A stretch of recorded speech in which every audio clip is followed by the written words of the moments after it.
Hi friends, എല്ലാവർക്കും yellow media YouTube ചാനലിൻ്റെ ഏറ്റവും പുതിയ എപ്പിസോഡിലേക്ക് സ്വാഗതം.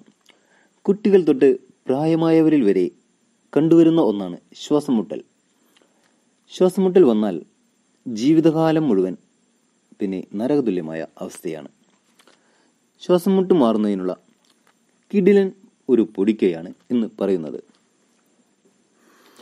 ശ്വാസം മുട്ടൽ കൂടാതെ കഫക്കെട്ട്, ചുമ എന്നീ രോഗങ്ങൾക്കും ഫലപ്രദമായ മരുന്ന് കൂടിയാണ് ഇത്. ഇനി പറയുന്ന കാര്യങ്ങൾ ശ്രദ്ധയോടെ കേൾക്കുക. 25 ഗ്രാം ചുക്കും 20 ഗ്രാം കുരുമുളകും 15 ഗ്രാം തിപ്പല്ലിയും 10 ഗ്രാം ഗ്രാമ്പൂവും 5 ഗ്രാം ഏലക്കായും കൂടി വറുത്തു പൊടിച്ച് നന്നായി വൃത്തിയാക്കിയ അരിപ്പയിൽ അരിച്ചെടുക്കുക. എന്നിട്ട് അരിച്ചെടുത്ത പൊടിയിൽ 50 ഗ്രാം കൽക്കണ്ടം കൂടി പൊടിച്ചു ചേർത്ത് ഒരു നുള്ളു വീതം 3 നേരം കുട്ടികൾക്ക് തുടർച്ചയായി 7 ദിവസം നൽകുക.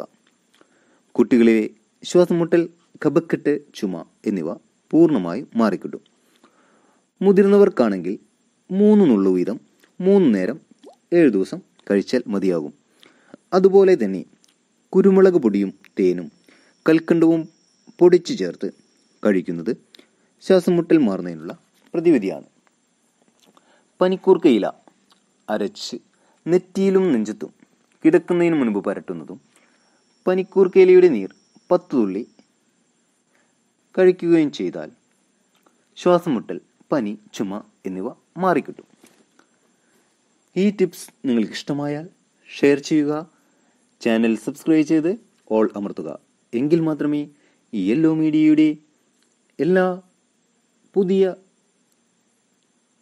ടിപ്സുകളും നോട്ടിഫിക്കേഷനായി നിങ്ങൾക്ക് ലഭിക്കുകയുള്ളൂ.